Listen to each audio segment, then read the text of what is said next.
স্মৃতি। আমি একজন স্কুল শিক্ষক। ছাত্র পড়ানোই আমার পেশা।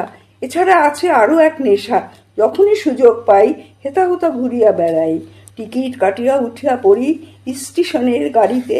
স্থান ঠিক থাকে, তবু ঠিক নেই কোথা হবে মোর নামিতে। চারিদিক দেখে যখন হৃদয় উচ্ছ্বাসে ওঠে দুলিয়া, মনের অজান্তিকে যেন বলে পড়ো গো এবার নামিয়া। এমনই এক ভ্রমণরত শীতের প্রাতে রেলের জানালায় বসে আছি চায়ের পেয়ালা হাতে। হঠাৎ পড়িল চোখে রাঙামাটির পথ গেছে এঁকে বেঁকে, সবুজ বনানী মাঝে দিগন্ত গিয়াছে ঢেকে। ছোট নদী বয়ে চলে তীর তীর করি, পাহাড়ে লাগায় আগুন পলাশের ঝুড়ি। দূরে দেখা যায় শাল পিয়ালের শাড়ি।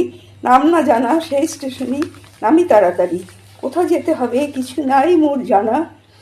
জোগাড় করিয়া ফেলি মোটামুটি এক আস্তানা। আপন হাতে সাজায় ফেলি অস্থায়ী সংসার। কোথাকারে পাবো কাজের লোকের দেখা মেলা ভার। সাজের বেলায় দোল খুলে দেখি সম্মুখে দাঁড়ায় এক তন্নি একি। কপালে পড়েছে টিপ, কাজল নয়না, কালো রূপের বন্যা। এ তো এক সাঁওতাল কন্যা। মাথায় পলাশ কুড়ি, দাঁড়ায় কপালে হাসির রেখা। দাঁড়ায় রয়েছে আমারই দুয়ার প্রান্তে দাঁড়ায় রয়েছে একা। হাসিয়া কহিল মোরে, বাবু কাজে নিবি? দেখিলে সব করে দিব। রাজি হয়ে যাই বিধাতার অসীম করুণা ভেবে, রাজি হয়ে যাই তারই প্রস্তাবে। প্রতিদিন আসে, কাজ করে নিরলসে, নানা কাহিনী শোনায় কাজের শেষে। ধীরে ধীরে হলো মোর বেড়াবার সাথী। ঝর্ণার ধারে পাহাড়ের কোলে লয়ে গেল মোরে অচেনা দেবস্থলে। ছুটি শেষ হয়, ফিরে আসি নিজের কর্মস্থলে। হৃদয় ভরে থাকে পাখির গানে আর ঝর্ণার কলতানে।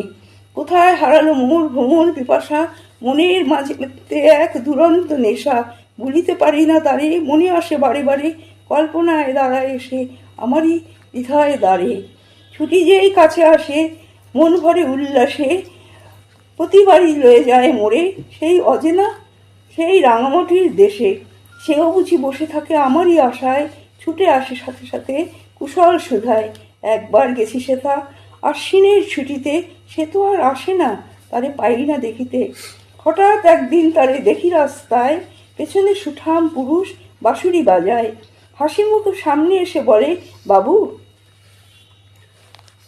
আমার মরদ। মুহূর্তে বুঝি ম্লান হলো এ ভরা সারদ। দিগন্তের শেষে শেষ রশ্মি পড়িল আননে, বিদ্যুৎ ঝলকে গেল ও দুটি নয়।